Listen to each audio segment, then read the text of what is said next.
My name is Odessa Lane. I am 23 years old. 5 years ago, I stood perfectly still in my family's living room in a quiet suburb outside Portland and watched my father throw my future into a stone fireplace. He held my Stanford acceptance letter up to the light, flicked his engraved lighter, and set the thick parchment on fire. I did not scream. I did not cry. I just stood there, watching the edges curl into black ash while my mother stood silently behind him, clutching the remaining envelopes in her hands. "You're staying home to help your sister succeed." My father, Daniel Lane, said calmly. He dropped the burning letter onto the flames and reached for the next envelope. "Avery needs stability," he continued. "She can't focus on her career if there's chaos in the house." My younger sister, Avery, was standing by the hallway, arms crossed, saying nothing. "We need you working full-time at the cafe," my mother added softly, "to help support her launch. Family supports family." Odessa, one by one, they burned every acceptance letter I had earned. Stanford, Berkeley, NYU, all gone. They believed that night they had destroyed my escape. They believed they had successfully trapped me into a minimum wage life, serving as a financial safety net for my sister's dreams. But what my parents didn't know was that the most important letter of all, a full-ride scholarship to Easton University, was folded flat and hidden inside my left sneaker. Before I tell you how I came back to that exact same living room 5 years later, driving a car worth more than their house, wearing a suit they could never afford, and delivering news that shattered their perfect illusion forever, take a second to like and subscribe, but only if you believe that people who hurt their own family will eventually pay the price. And tell me in the comments, where are you watching from right now, and what time is it where you are now? Let me take you back to the night I walked away for good. To understand why my father burned my achievements, you have to understand the Lane family dynamic in our house. My younger sister Avery was the undisputed center of the universe. Avery was loud. Avery was demanding. Avery was special. At least according to my parents. By the time I was in high school, Avery had already dropped out of 2 different programs she claimed were beneath her, every time she failed. My parents blamed the instructors, the system, or the pressure. When she decided she was going to become an entrepreneur and build something big, they refinanced our house to fund her lifestyle. I was the invisible daughter. I learned early that my grades, my discipline, and my ambitions were not seen as achievements. They were seen as threats to Avery's fragile sense of importance. When I brought home perfect report cards, my mother, Elaine, would quietly slide them into a drawer before Avery could see them. She would smile at me in a way that meant, "Be quiet. Don't make this harder." So I learned to disappear. I spent 4 years studying in silence. I filled out applications late at night on an old laptop I bought secondhand with my own savings. I paid every application fee myself using tips from long weekend shifts at the cafe. I knew education was the only way out of a house that treated me like unpaid labor. When the acceptance letters finally started arriving, thick and official, I made one mistake. I left them on the kitchen counter, just for a moment. I let myself believe that maybe this time they would be proud of me. They weren't. They saw an exit, and they decided to destroy it. But they misunderstood something fundamental about me. They thought fire would break me. I did not scream when the letters burned. I did not beg. I did not collapse. I stood there and watched every piece of my future turn into ash while my father held the lighter with a satisfied expression. Because I had spent 18 years learning one very specific rule inside that house.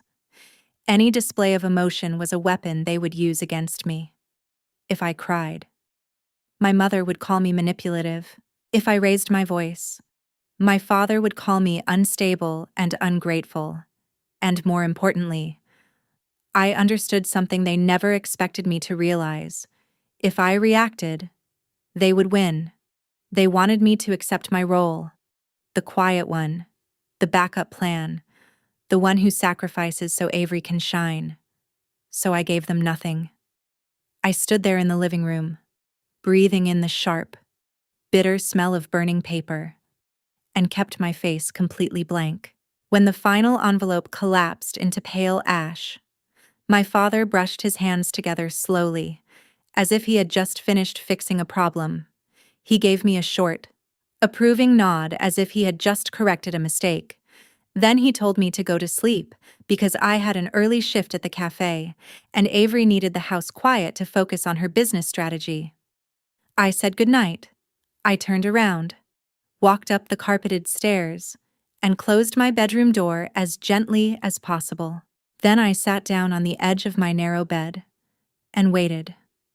I waited for the television downstairs to turn off. I waited for my father's heavy footsteps to fade down the hallway. I waited for the soft click of my parents' bedroom door locking. I stared at the digital clock beside me, watching the red numbers change slowly in the dark. 10:30, 11:15, 12 o'clock, 1 o'clock.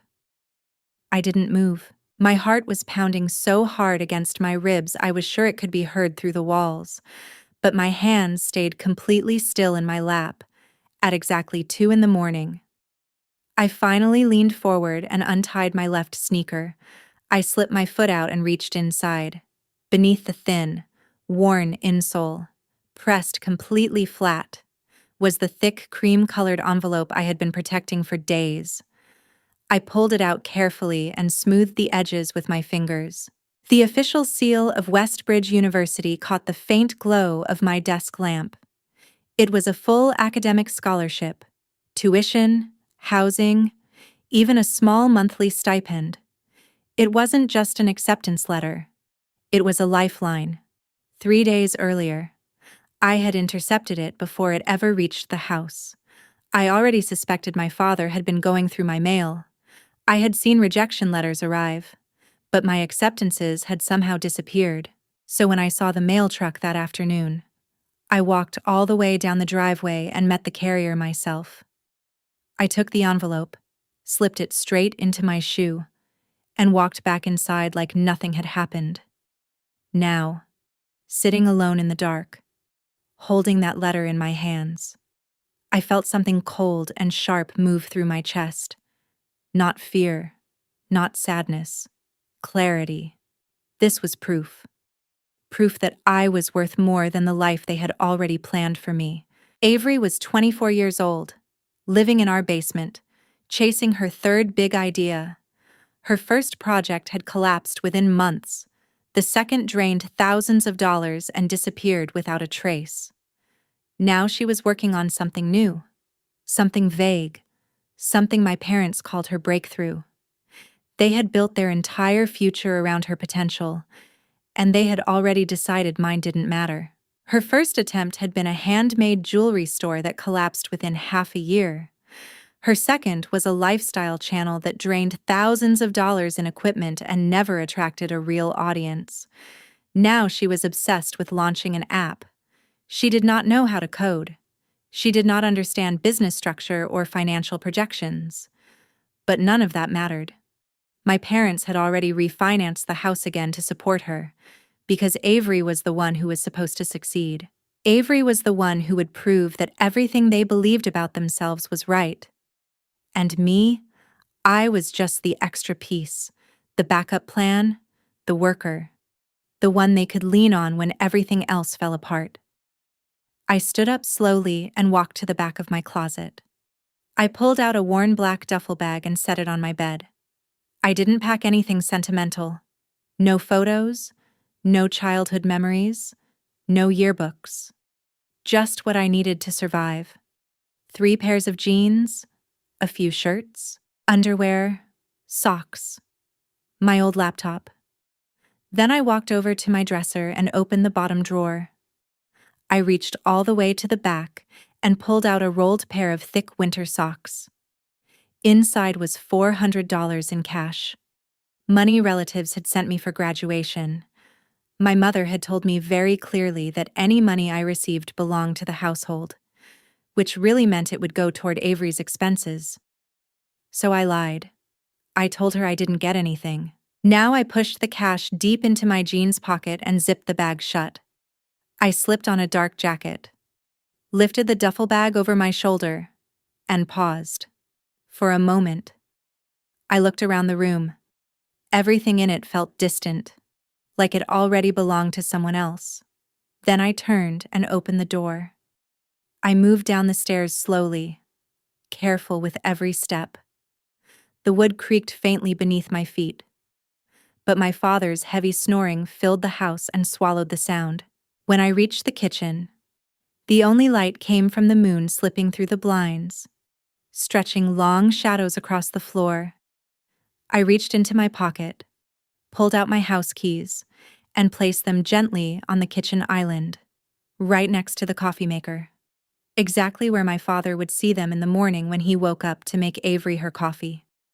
The soft metallic sound echoed louder than it should have. It felt final. I didn't hesitate after that. I walked out the back door and stepped into the cool Oregon night air. The bus station was 3 miles away, past the small commercial strip near the highway. I didn't call a ride. I didn't want any record of where I was going, and I couldn't afford it anyway. So I started walking. I passed quiet houses with perfect lawns and closed curtains. I looked at the dark windows and wondered how many of them were hiding the same kind of silence. The weight of the bag on my shoulder didn't matter, not compared to what I was leaving behind. With every step, something inside me felt lighter. By the time I reached the terminal, it was almost 4 a.m. The place was harsh and cold under flickering fluorescent lights. It smelled like old coffee, fuel, and exhaustion. I walked up to the counter. The clerk barely looked at me. I asked for a one-way ticket to New York City. He typed for a moment, then told me the price. $95. I pulled the cash from my pocket and slid it under the glass. He handed me a thin paper ticket and pointed toward Gate 6. I nodded once and walked away without saying anything. The bus ride took 15 long, exhausting hours. I sat by the window near the back, watching the landscape blur past the dirty glass. Endless highways, gas stations, small towns that all looked the same. The engine roared beneath me, vibrating through the seat and into my bones. People got on and off at random stops across states I barely registered. Some passengers slept with their heads against the windows. Some argued quietly into their phones. Some stared blankly ahead like they had nowhere else to be. I stayed awake the entire time. I didn't cry. Crying is something you do when you know someone will catch you when you fall. I had no one. If I broke, there would be no one to pick up the pieces. So I forced my mind to stay sharp, focused, controlled. I ran through everything I knew about New York, the subway lines I had memorized, the streets around campus, the places I had read about late at night on my phone. I turned every ounce of anger into something solid, something I could carry with me, something that wouldn't break. But nothing could have prepared me for what it actually felt like to step off that bus. The moment the doors opened at the terminal in Manhattan, it hit me all at once. The noise, the movement, the pressure. It felt like walking straight into a storm made of people. Thousands of strangers moving with purpose, fast and focused. Car horns echoing outside, buildings rising so high they blocked out the sky and turned the streets into narrow concrete corridors. I stood there for a second, gripping the strap of my duffel bag tightly. Then I reached into my jacket and pulled out the envelope again. I needed to see it, to remind myself this wasn't a mistake. I had the acceptance. I had the scholarship. But when I looked closer at the details, something cold settled in my chest. Housing was included. Just not yet. Move-in day was still 2 weeks away. 2 weeks. I was standing in the most expensive city in the country with just over $300 left. No place to stay. No one to call. No backup plan. No family. For all I knew. They thought I had disappeared. And if they didn't, they probably didn't care. That was the moment it really sank in. Leaving that house wasn't the end of anything. It was the beginning of something much harder. I hadn't escaped. Not yet. I had exactly 14 days to survive in a city that could swallow people whole without even noticing. And I had to do it without losing the grades required to keep the scholarship that was my only way forward. I took a slow breath, adjusted the weight of the bag on my shoulder, and stepped into the crowd. Those first 2 weeks were not survival. They were endurance. At night, I stayed inside a 24-hour diner in Queens, ordering the cheapest cup of black coffee and stretching it for hours. The waitress noticed eventually. She stopped asking me to leave. Sometimes she would refill my cup without saying anything. I slept in fragments. 10 minutes here, 15 minutes there, always with my arms wrapped tightly around my bag. Every sound snapped me awake. Every movement felt like a threat. I washed up in public restrooms, brushed my teeth in sinks that never fully drained, tried not to look at myself too long in the mirror. Food was simple. Plain bagels, cheap, filling, enough to keep me moving. I counted every dollar and calculated every meal like it was part of a system I couldn't afford to break.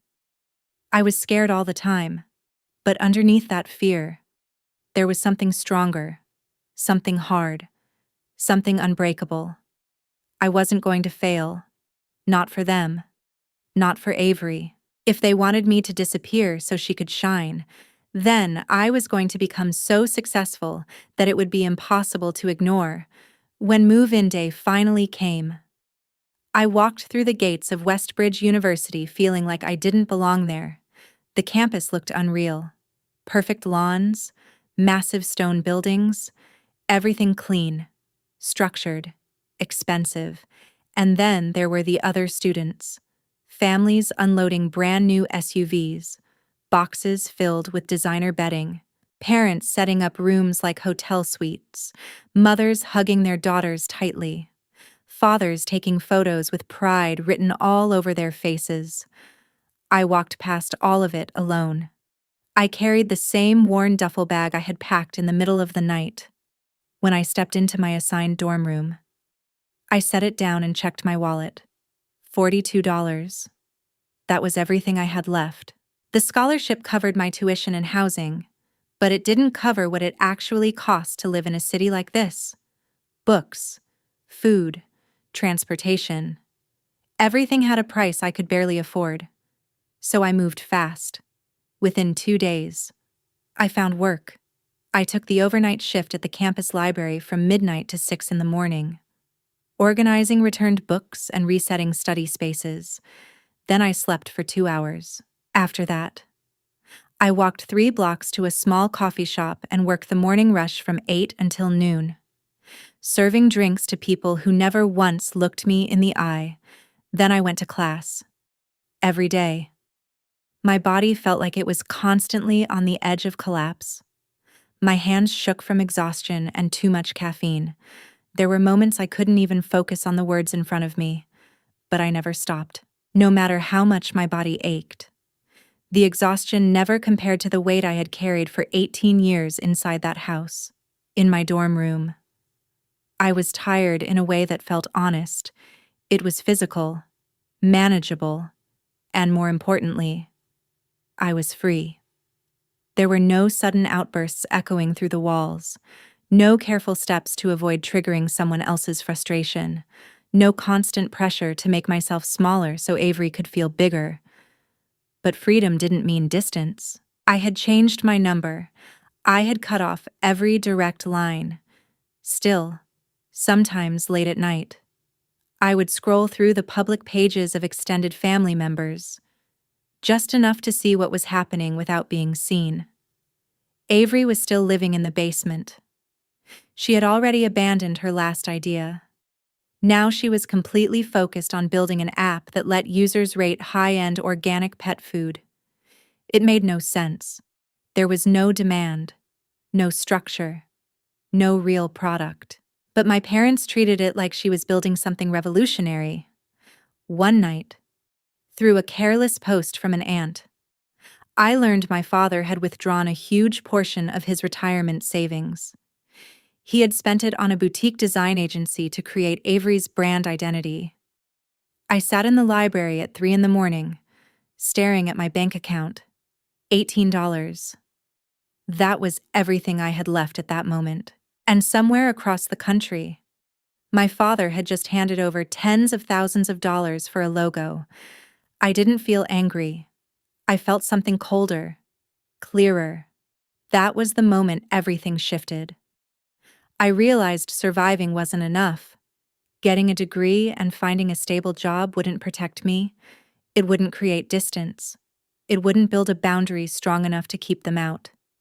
Because eventually, they would fall. And when they did, they would look for me. They would expect me to step in, to fix it, to sacrifice again. They would call it responsibility. They would call it family. And if I was only stable, only comfortable, they would take everything I had built and drain it without hesitation. I couldn't just escape. I had to become unreachable, completely untouchable. I needed a level of power that couldn't be negotiated with, a level of success that couldn't be controlled or accessed. That realization stayed with me. It sharpened everything I did. The real turning point came during the spring semester of my second year. I was working a morning shift at the coffee shop, moving on autopilot, wiping down the espresso machine between orders. The place was always filled with the same type of customers: people in tailored suits, people who spoke in quiet, confident tones, people who made decisions that affected more money than I had ever seen in my life. That morning, 2 men stood at the counter waiting for their drinks, and I started listening. 2 men in tailored wool suits were standing at the counter, waiting for their drinks. They weren't trying to be quiet. "We just lost 10 million on that logistics startup," the older one said, pressing his fingers against his forehead. The pitch was perfect. Strong background, clean projections. But the burn rate was completely out of control. Our models didn't catch any of it. The younger man stirred his coffee slowly. "The problem isn't the deal," he said. "It's the system. Every firm in this city is using the same outdated risk tools. They analyze market data, trends, past performance. But none of them can predict when a founder starts making emotional decisions. Desperation decisions." He took a sip, then added, "If someone built a system that could flag those behavioral warning signs early, before the money disappears, we'd buy it instantly, at any price." I stopped moving. The cloth in my hand stayed pressed against the counter. But I wasn't wiping anymore. My heart was beating so hard I could feel it in my throat. Because I understood exactly what they were describing. Not in theory. In reality. For the past year. I had been teaching myself how to code in the quiet hours between shifts and classes. At first, it wasn't about building anything. It was about understanding. I needed to make sense of something that had never made sense to me before. Why my parents kept pouring money into Avery's failures. Why they couldn't see what was so obvious. So I started tracking everything. I built spreadsheets, detailed ones. I mapped out every one of her projects. The initial funding, the spending patterns, the unnecessary expenses she prioritized over actual development. The exact point where everything collapsed. I turned her entire history into data. Then I started learning how to process it. I taught myself Python. Slowly. Late at night. With free tutorials and trial and error. At some point, it stopped being a coping mechanism. It became something else. I started building a system. not just to track what had already happened, but to predict what would happen next. A model that could identify the moment a business stopped being viable, before anyone else realized it, standing there, listening to those two men talk. I realized something that made my chest tighten. I had already started building exactly what they were looking for, and the foundation of it was Avery, her patterns, her decisions, her failures. She wasn't just my past anymore. She was my dataset. I handed them their drinks with steady hands. But the moment my shift ended, I was gone. I went straight back to my dorm room and locked the door behind me. I didn't sleep that night, or the next, or the one after that. I stopped going to any class that wasn't absolutely required. I lived on water and whatever cheap food I could find. Everything else disappeared. I opened my laptop and started rebuilding everything from the ground up. What had been a simple tracking system became something far more complex. I rewrote the structure, expanded the inputs, designed the logic to process thousands of financial behaviors at once. Every transaction, every decision, every pattern, cross-referenced, tested, broken apart, rebuilt again. It was exhausting, frustrating, slow, but I didn't stop. Because this wasn't just about proving something anymore. This was about building something powerful enough to make sure no one could ever control my future again. Eventually, the system worked, not perfectly on the surface. It was rough, unfinished, missing any kind of clean interface. But underneath all of that, the core logic held. It was precise. I tested it against historical data from dozens of failed startups. Every time, it identified the collapse long before it actually happened, months in advance, patterns no one else had seen. The accuracy wasn't guesswork. It was measurable. 94%. I sat there staring at the results on my screen, barely blinking. This wasn't just a project anymore. It was power. The kind of power that could prevent massive financial losses. The kind of tool that people at the top would pay anything to have. But it didn't matter how good it was if it stayed trapped inside my laptop. I didn't have connections. No network, no investors, no one willing to open a door for me. I was still just a student working two jobs, constantly exhausted, constantly broke. I needed someone who wouldn't care about any of that. Someone who could see value without needing a perfect presentation. Someone ruthless enough to recognize what I had built and take it seriously. So I started looking. I spent nights researching firms across Manhattan, not the safe ones, not the polished, conservative investors, the aggressive ones, the ones that built their reputation by taking risks others wouldn't touch. That's when I found her. Victoria Vance, managing partner of Vance Capital. Her name showed up everywhere once I started looking.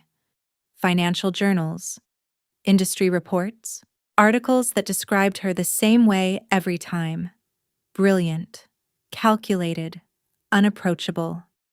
She specialized in high-pressure acquisitions, high-risk, high-reward decisions, the kind of investor who didn't wait for permission.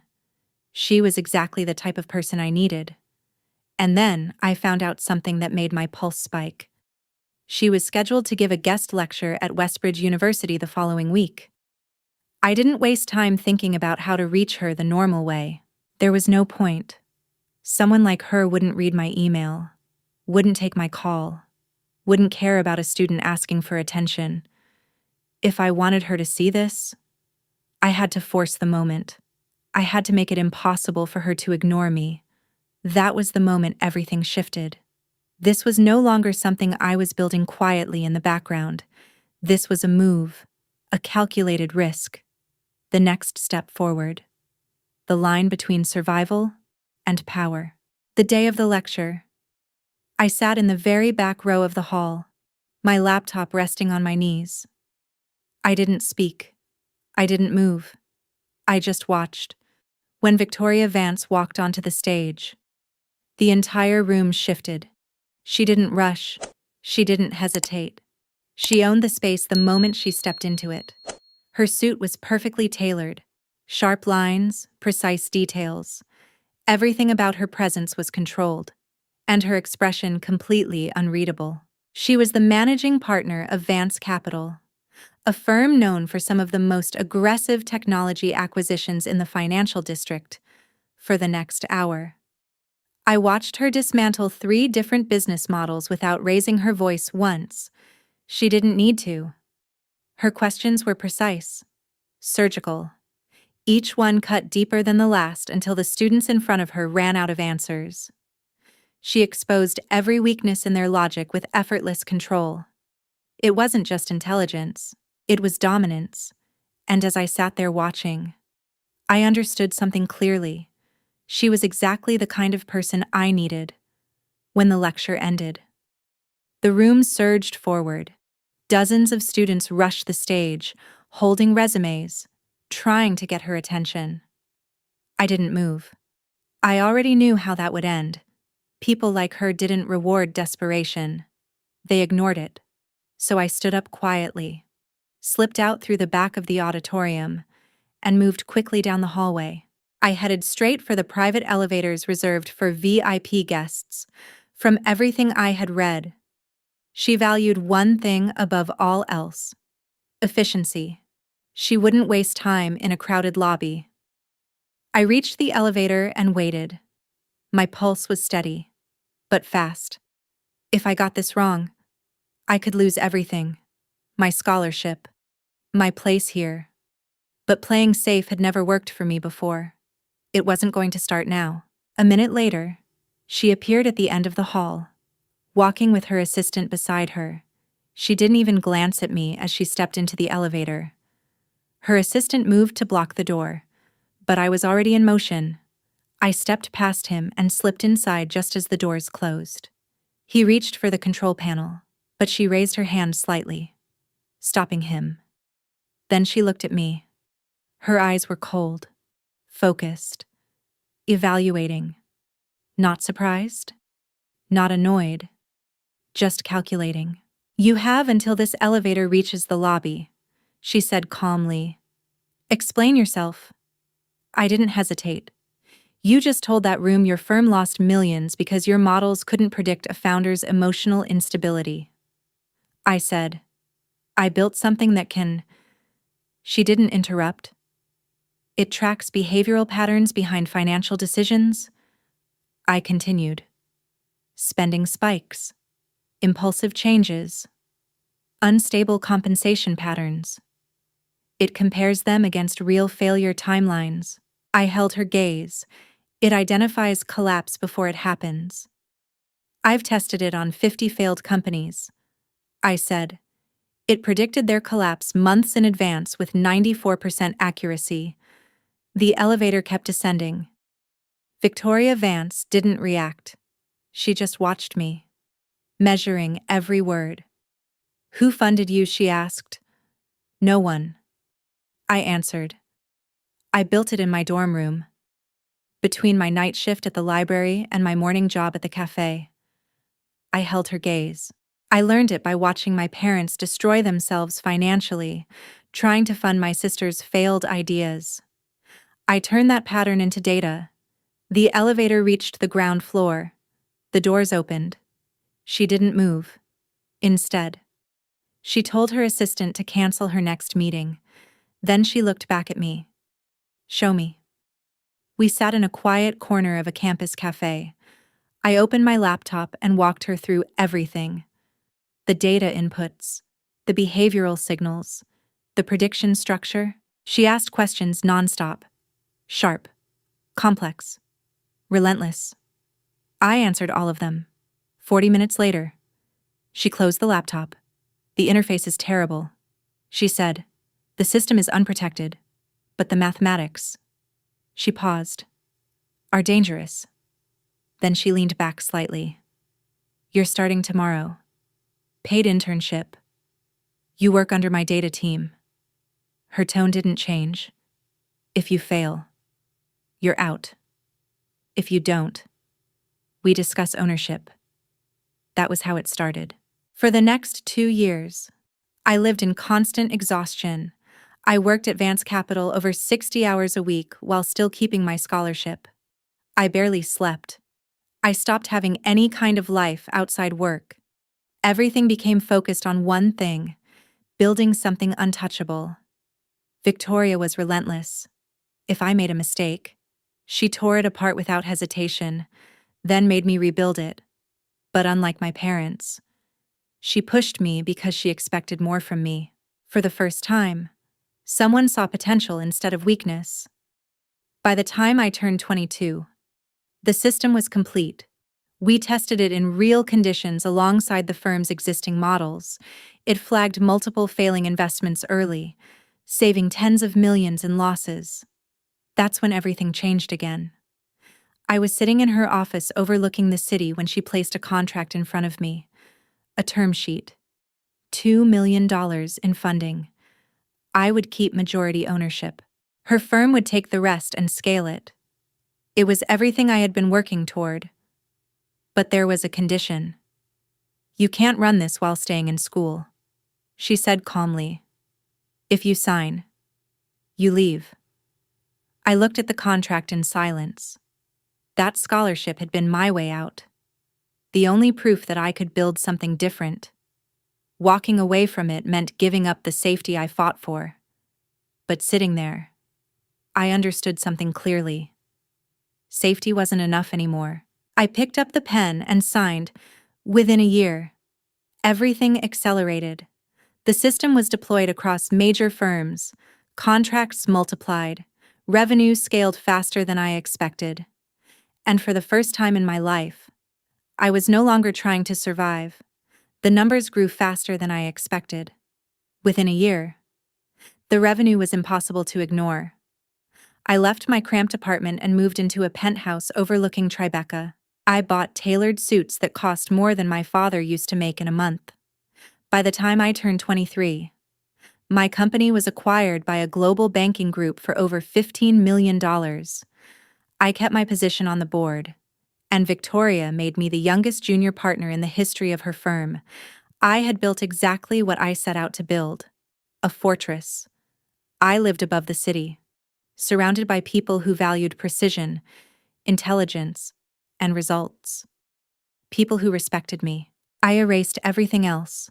I didn't call. I didn't check in. I didn't exist in their world anymore.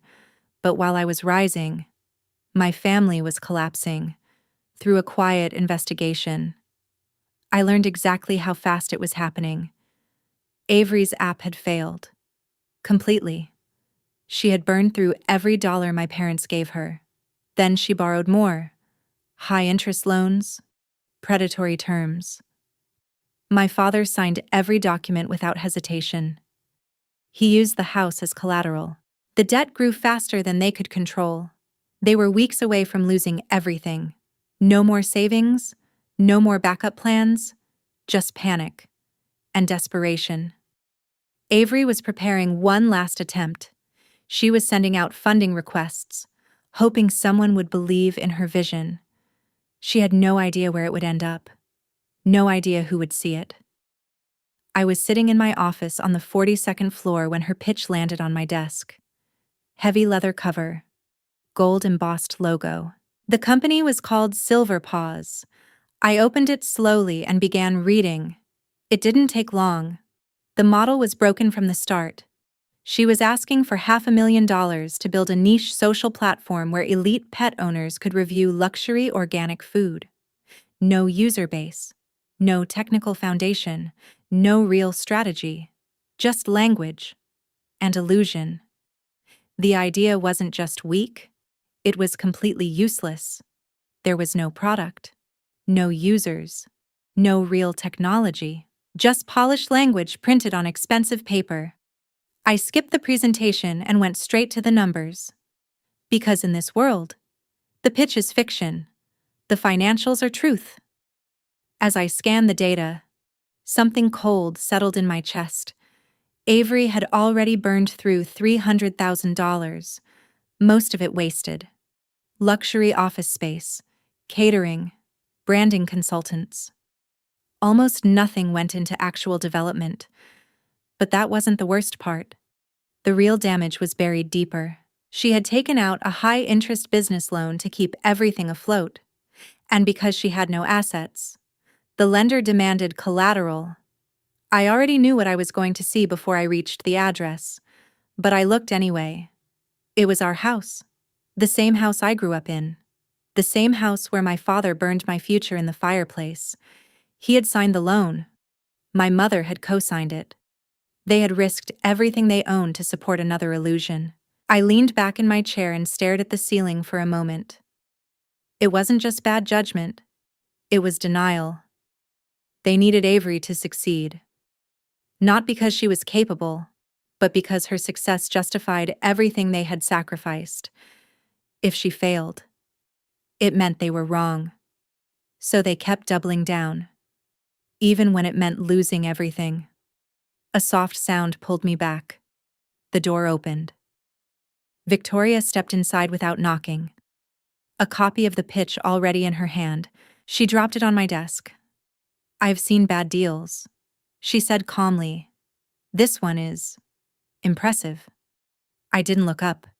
"You don't need my system for this," I said. "It's already over." She studied me for a second. "Walk me through it." I kept my voice steady. "If she doesn't secure $500,000 by the end of the month, she defaults. The lender moves immediately. The house is gone." Victoria nodded slowly. "The collateral is residential," she said. "Illinois." Then she looked at me more closely. "You know them?" I glanced down at the signature on the page. I recognized every detail of it. "Yes," I said quietly. "The founder is my sister. The guarantors are my parents." She didn't react. No sympathy, no surprise, just calculation. "That explains the pattern," she said. Then she crossed her arms slightly. "I can have this decline today. Clean. Quiet." I turned my chair toward the window and looked out at the city below. That would have been easy. A single decision. A single email. Everything would collapse without me ever being involved. But that wasn't enough. Because an email could be ignored, rewritten, twisted into another excuse. My father would find a way to blame someone else. He always did. He would never take responsibility for what he had done. I thought about that night. The fire. The smell of burning paper filling the room. The way he looked at me as if destroying my future was something justified. He had told me I was supposed to sacrifice everything so Avery could succeed. And for the first time, I understood something clearly. Letting this end quietly wasn't enough. I needed him to see it, to feel it, to understand exactly who was standing in front of him when everything collapsed. "No," I said, turning back to Victoria. "Don't send the rejection." She didn't interrupt. "Move them forward." I continued. "Invite them to present in person. Here." She studied me carefully. "You want them in this building?" she asked. "You want to sit across from them while they pitch this? They won't be presenting to the full board." I said, "Tell them they've been selected for a private review. With a silent partner." I could already see it unfolding. "They'll think they got lucky." I said, "They'll believe someone powerful is ready to fund them.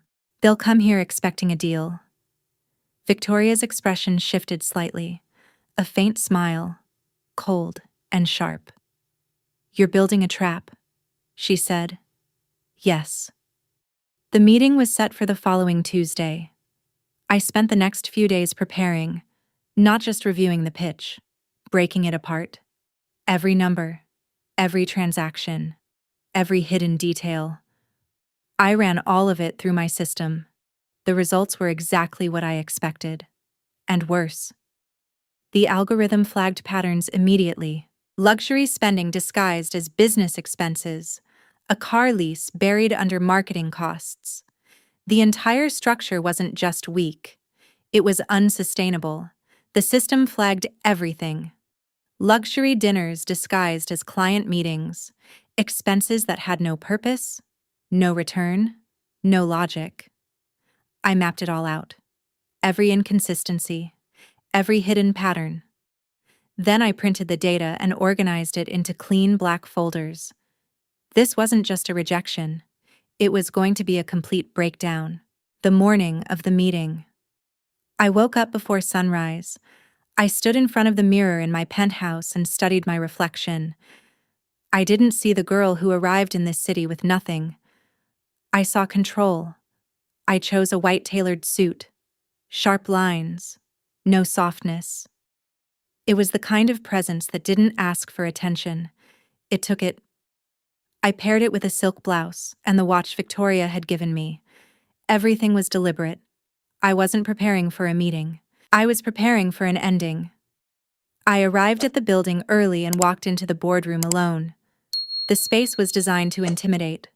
Long table, dark leather chairs, glass walls overlooking the city far below. I took the seat at the head and adjusted my position so the light from behind would obscure my face when they walked in. The folder rested in front of me, centered, waiting. At exactly 10. The intercom clicked on. "Miss Lane, the team from Silver Paws has arrived. Send them in," I said. My voice didn't change. I folded my hands and waited. Footsteps approached from the hallway. Then I heard his voice. Loud, confident, exactly the same. He had no idea. The doors opened slowly, and I stayed exactly where I was. Still. Ready. It was a technique I had learned by watching Victoria dismantle executives without raising her voice. Control the light. Control the room. Control the silence. I adjusted the sleeve of my jacket and remained still. My breathing was steady. My pulse calm. 5 years ago, I would have been shaking in that moment. Now, I felt nothing. Not fear. Not hesitation. Only focus. The doors opened. Avery walked in first. She was 27 now, but there was something fragile in the way she moved. Her suit didn't quite fit. Her grip on the presentation remote was tight, almost desperate. Behind her was my father. Daniel Lane stepped into the room with the same confidence I remembered. Chin lifted, shoulders squared, acting like he belonged there. His eyes moved across the room, taking in the glass walls, the skyline, the wealth. He wasn't looking at me yet. He was imagining the deal. "Go ahead," the receptionist said, gesturing forward before closing the doors behind them. The sound of the lock settling echoed through the room. My father turned toward the table. He smiled, wide and practiced, and walked forward like he had already won. "Thank you for seeing us," he said, his voice carrying easily. "We're excited to present something truly unique today." He extended his hand toward me, waiting, expecting. Then the light shifted, and my face came into view.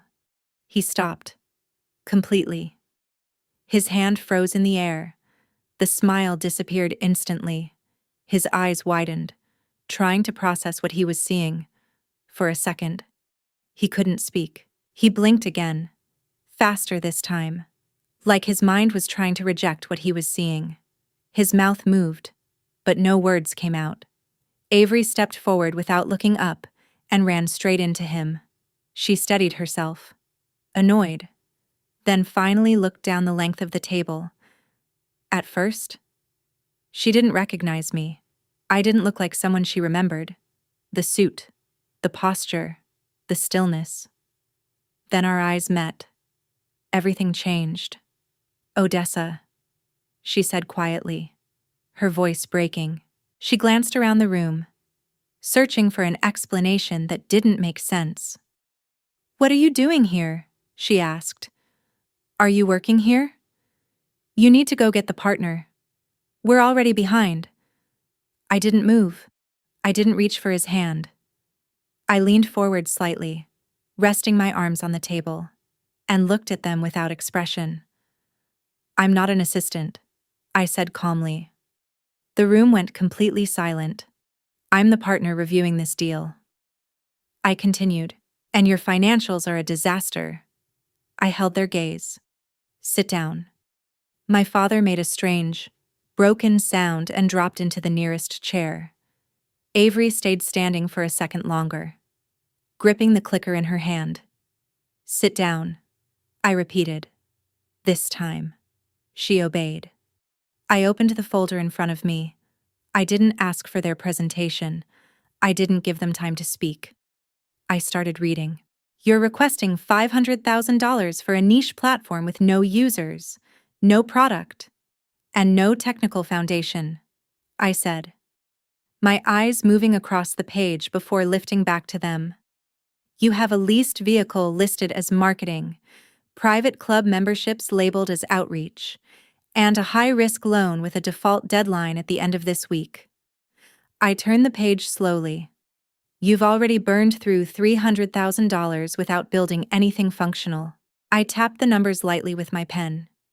You paid $40,000 for branding, $0 for actual development. I looked directly at them. This isn't a startup. My voice didn't rise. It's a financial collapse disguised as a business. My father finally spoke. The same voice. The same tone he used years ago. Sharp. Controlling. Desperate to take back control. Listen to me. Odessa, my father said, leaning forward, his fingers shaking as he pointed at me. I don't know what kind of game this is, or how you ended up in that chair.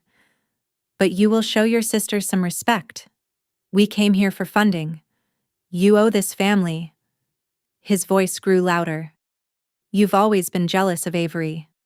Now you're going to approve this deal, or I will speak to your superiors and have you removed. I looked at his hand. I felt nothing. No fear, no pressure. Only a quiet, distant clarity. I raised my hand slightly, and he stopped talking. This is not your house, I said. You don't control anything here. My voice stayed even. You are asking for money you cannot repay, in a building you don't belong in, from people who already know you've failed. I closed the folder in front of me. The sound cut through the room. You signed a loan using your home as collateral. I continued. When it defaults this week, the lender takes everything. I held his gaze. The house. Your savings. Everything you built. The confidence drained from his face. For the first time. He looked uncertain, then afraid. He glanced down, then back at me, his voice changing completely. Odessa, please, he said, softer now. You can't let this happen. We're your family. We raised you. Just help her this once. She's close. She just needs more time. Beside him. Avery was already breaking, tears running, shoulders shaking. I stood up slowly. I don't owe you anything, I said. 5 years ago, you erased my future so she could have one. I met his eyes one last time. I reviewed her results. There's nothing there. I paused. The deal is rejected. I turned away and walked toward the door without looking back. I left them sitting there in silence, but letting the bank take everything without a face attached to it, that still felt too easy. If you think I was right to reject their funding and let them face the consequences of their own choices, if you believe I did the right thing by refusing to save the family that once destroyed my future, then drop a 1 in the comments and let me know you would have done the same. He would find a way to blame anything except himself.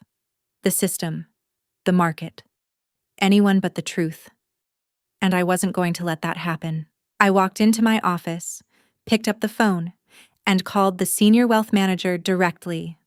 My instructions were simple. Contact the lender holding the debt on my parents' house. Acquire it. Immediately. Use a holding company. No names attached. No trace leading back to me. I wasn't going to let a bank take their home. I was going to do it myself. 2 days later, I packed a small bag and booked a first-class flight to Chicago. I was going back. Not to visit, to finish it. I watched them leave the building earlier that day. They didn't argue, didn't raise their voices. They looked empty, like something inside them had already started collapsing. The confidence was gone, replaced by something quieter. Fear. The doors had closed behind them, and for the first time, they had no control left.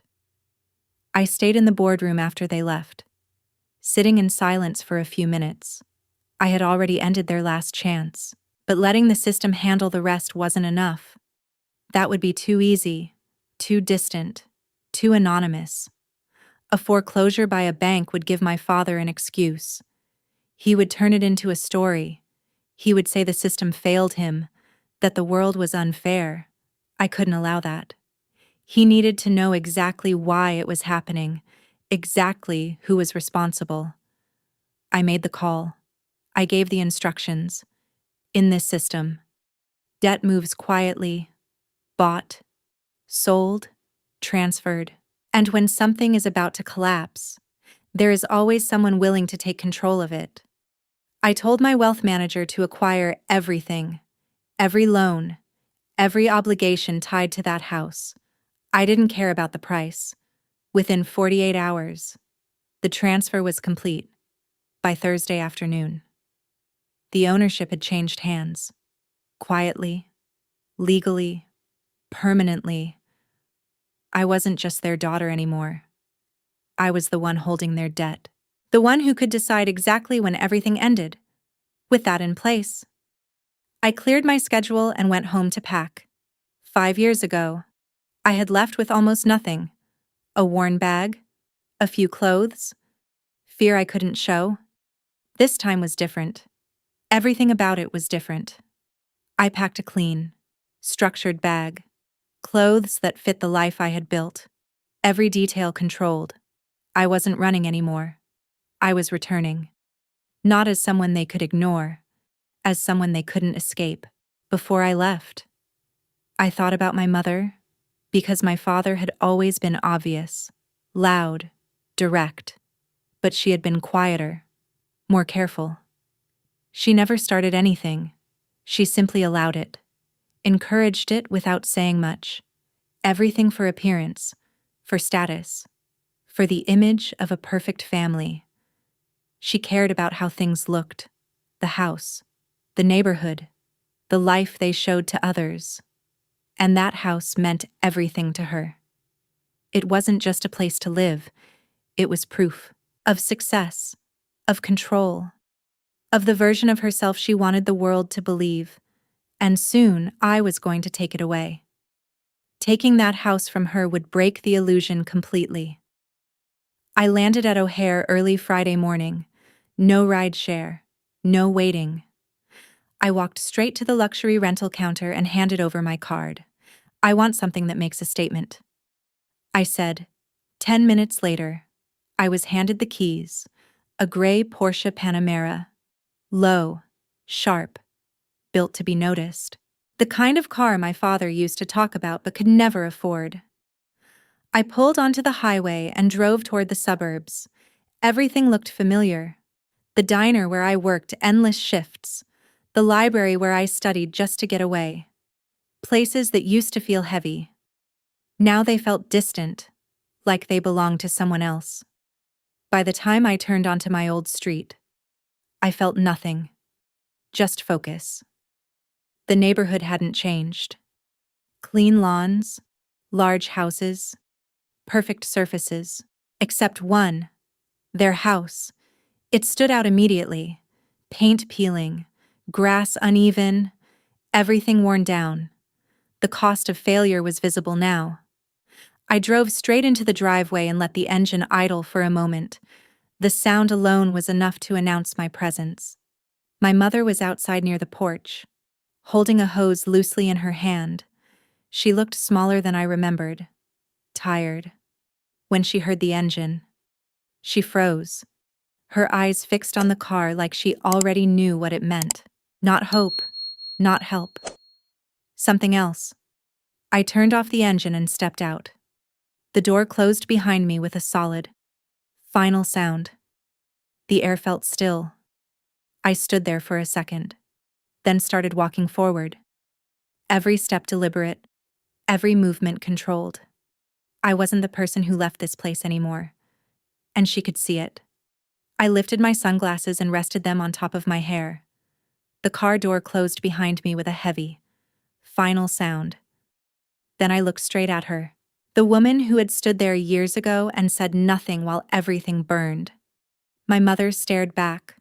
Her eyes moved quickly, taking everything in: the car, my clothes, my posture, then my face. Her expression shifted, like her mind was struggling to catch up with reality. The version of me she remembered didn't exist anymore. The hose slipped from her hands and hit the ground, water spilling across the driveway. "Odessa," she said, barely audible. She stepped forward slowly, her voice unsteady. You look."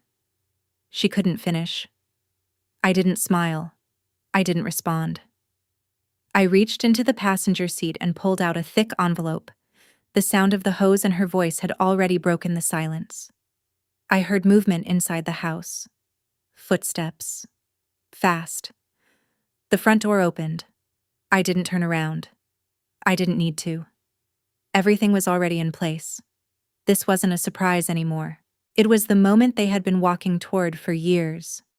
She stared at me like her mind couldn't accept what it was seeing.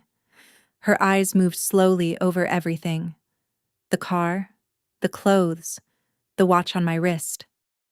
I saw the exact moment her fear shifted into something else: hope, twisted, desperate, in her mind. This could only mean one thing: that I had come back to fix everything. "Odessa," she whispered, her voice shaking. "You came back. Look at you. We knew you wouldn't leave us like that." She took a step closer, opening her arms like she was about to embrace me, like nothing had ever happened. I didn't move. I raised my hand between us. "Don't," I said. My voice was flat, cold. Using her name instead of calling her mother hit harder than anything else. She stopped immediately, her body pulling back as if she had been struck. Before she could speak again, the front door slammed open. My father stepped out first, followed by Avery. They both froze the moment they saw me. The difference from 2 days ago was obvious. The confidence was gone. My father looked worn down, his posture heavier, his face strained. Avery stayed slightly behind him, watching me carefully, like she wasn't sure what would happen next. Their eyes moved from the car to me, then stopped. No one spoke. The neighborhood was quiet, except for the sound of water spilling across the driveway. I noticed movement to the side. The neighbor was watching, and my mother noticed too. Her expression tightened. For someone who had spent her entire life protecting appearances, this moment was unbearable. My father was the first to speak. For a second, I thought he would finally understand. He didn't. Instead, he smiled. It was forced, tight, but still there. He stepped off the porch like nothing had changed. "Odessa," he said, his voice loud again, trying to sound in control. "I knew you'd come back. That little scene in New York, that was just emotion." He waved it off like it meant nothing. "Family is family. You're here now. We'll fix this." He gestured toward the house. "Come inside. We'll go over what you need to transfer for Avery's funding." I didn't move. Not even a step. The confidence in his voice didn't match reality anymore, but he didn't see it. He still believed he could command me. I reached into the car and picked up the envelope. "I didn't come to help you," I said. My voice carried clearly. "I came to give you something." He stopped walking. The smile disappeared. "What are you talking about?" he said sharply. You have money. You're my daughter. You owe this family. I looked at him without emotion. Then I opened the envelope. I stepped forward and pressed the documents into his hands. Read it. I said. He took them automatically, like he didn't have a choice. His eyes moved across the first page, then slowed, then stopped. The color drained from his face. His hand started shaking. What is this? He whispered. I met his eyes. That, I said calmly, is everything you've been running from. When I rejected your funding on Tuesday, your company defaulted immediately. I said, your lender realized you had no assets, no way to repay anything. I pointed at the papers in his hands. They sold the debt. My voice stayed calm. I bought it. My mother gasped behind him. Avery gripped the railing, her fingers tightening until they turned white. My father looked up at me, breathing unevenly, searching for something to hold on to. You can't do this, he said. That's my house. This is family. I shook my head once. This is a transaction. I replied. You used this house as collateral for a failing business. You lost. The lender acted. I took a step forward. I replaced them. He stared at me, completely lost now. There's no way out of this. I continued. No loophole, no negotiation. I moved past him and stepped onto the porch. My eyes went straight to the window. The same room. The same place, everything changed. 5 years ago, I said quietly. You stood in there and burned everything I worked for. I turned back to face them. You told me my future didn't matter. I looked at Avery, because hers did. Then back at him. I evaluated her results. My voice didn't change. There's nothing there. I held up the document slightly. As of this morning, I own this property. The silence that followed was complete. No arguments, no excuses, just reality. But the facts were only the beginning. They still didn't understand what it meant. My mother collapsed onto the wet ground, crying uncontrollably. The water soaked through her clothes, but she didn't react. She reached toward me. I stepped back. Please, she said. I didn't know. I didn't understand. I looked down at her. You knew. I said quietly. You handed him the letters. Her face broke further. You told me I was selfish for wanting a future. I didn't raise my voice. Silence doesn't make you innocent. My father was still holding the documents, his mind racing. I can fix this, he said quickly. I'll work. I'll pay you back. Whatever it takes. I shook my head. The debt is over $1 million. I said, even if you worked nonstop, you couldn't cover the interest. His expression fell apart completely. Then Avery stepped forward. This is insane, she said. You're destroying everything over nothing. She tried to sound confident, but it didn't hold. My company is close, she added. One more update and it works. I looked at her calmly.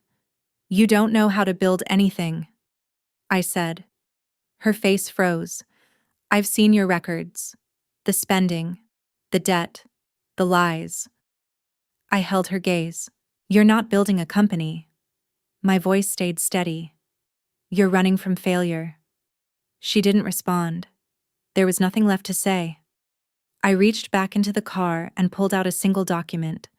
Then I walked up the steps and handed it to her. 30 days, I said. She looked down at the notice, her hands shaking. You pack what you can. You leave. I paused.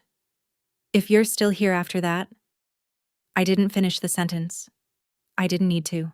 My mother let out a broken sound, somewhere between a cry and a gasp. Her makeup was running, her voice shaking as she looked up at me. What are you going to do with the house? She asked.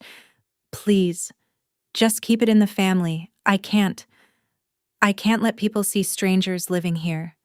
Her voice cracked. The humiliation. It would destroy me. I looked at her for a moment. Then I answered. I'm not selling it. I said. She froze. I've already made arrangements. My voice stayed calm. This property is being transferred to a nonprofit organization. Her expression changed instantly. They build housing for young people with nowhere else to go. I continued. I let the words settle. I'm demolishing the house. Everything stopped. The air, the movement, even her breathing. This place will be replaced, I said, with something that actually helps people. The color drained from her face. For someone who cared more about appearances than anything else, this was worse than losing the house. It was losing the image, the reputation, the life she had built around it. My father dropped the papers. They scattered across the porch. He didn't try to argue anymore, didn't raise his voice. He just stood there, holding on to the railing like it was the only thing keeping him upright. The reality had finally reached him. There was nothing left to fight. I turned away. No apologies, no final words, just silence. I walked down the steps and past my mother without looking at her. And this time, I didn't stop. She didn't try to stop me again. Whatever she had been holding on to was already gone. I opened the car door and slid into the driver's seat. The leather was cool, clean, controlled. I put my sunglasses back on and started the engine. The sound cut through the quiet street one last time. As I backed out, I looked through the window. My father stood on the porch, staring at the papers like he still didn't understand. Avery was holding the eviction notice, her shoulders shaking. My mother remained on the ground, surrounded by everything she had tried so hard to protect. It was all there. The result of every choice they made. I pulled onto the street and drove forward. I didn't look back. There was nothing left behind for me. The story didn't end there. People always ask the same question. If I felt guilty, if I hesitated, if I thought about turning around, the answer is simple. No. Guilt belongs to people who have done something wrong. I didn't. I paid back everything that was ever taken from me. They made their decisions. They lived with the outcome. And for the first time in my life, I was completely free. I didn't destroy them. I stepped aside and let their choices reach their conclusion. As I drove toward the airport, I didn't feel regret. I felt lighter than I ever had.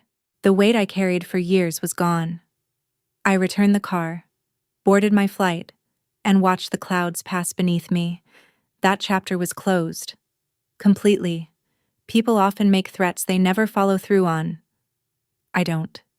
30 days later, the deadline arrived. Security and local authorities went to the house to enforce it. They were already gone. They had moved into a small apartment across town.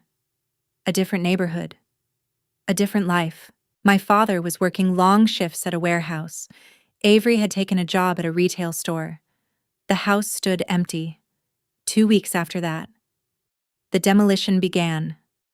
I went back to see it. I stood across the street and watched as everything came down. The walls, the roof, the fireplace. The place where everything changed. Piece by piece. It disappeared. And when it was over, something else took its place. A building meant for people who needed a way out. A place that gave others what I never had. And that was the only ending that ever made sense. The new building is fully funded and maintained by my company. I took the place where my future was supposed to end and turned it into a place where others can begin.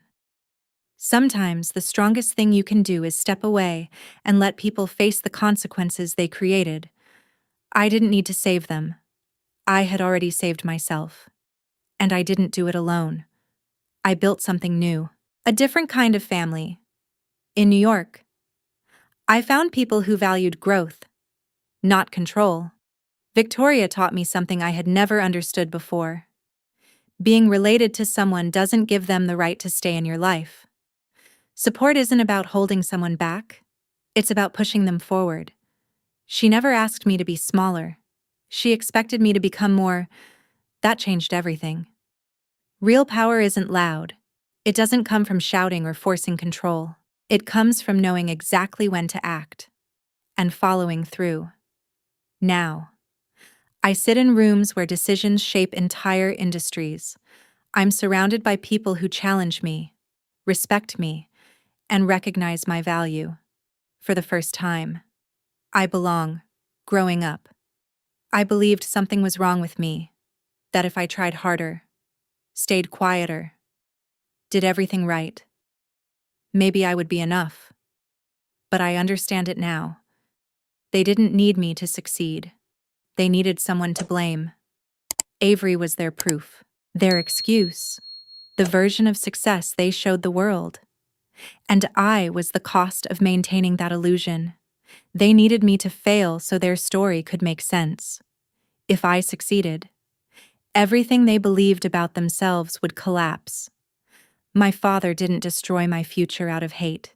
He did it out of fear, because deep down, he knew the truth. If I left, if I built something bigger, I would expose everything they tried to hide. Their rejection was never about me. It was about them. I learned something most people never want to admit. Sometimes love is not about staying. It's about leaving before you lose yourself completely. I wasn't saved by luck. I was saved by a decision the moment I chose to stop proving my worth to people who had already decided I had none. The hardest part wasn't walking away. It was accepting that I was allowed to. If you were in my place, would you have stayed and kept trying? Or would you have chosen yourself? Even if it meant burning every bridge behind you, I'm genuinely curious, did you listen all the way to the end? And if you did, thank you. That means more than you think. If this story made you pause, even for a second, then you're already part of something bigger. Every like, every comment, every share helps this message reach someone who might be stuck in a place they don't deserve to be in. And your one click, your decision to subscribe, might be the exact push someone else needs to change their life. So if you feel this matters, don't just watch, be the reason it spreads.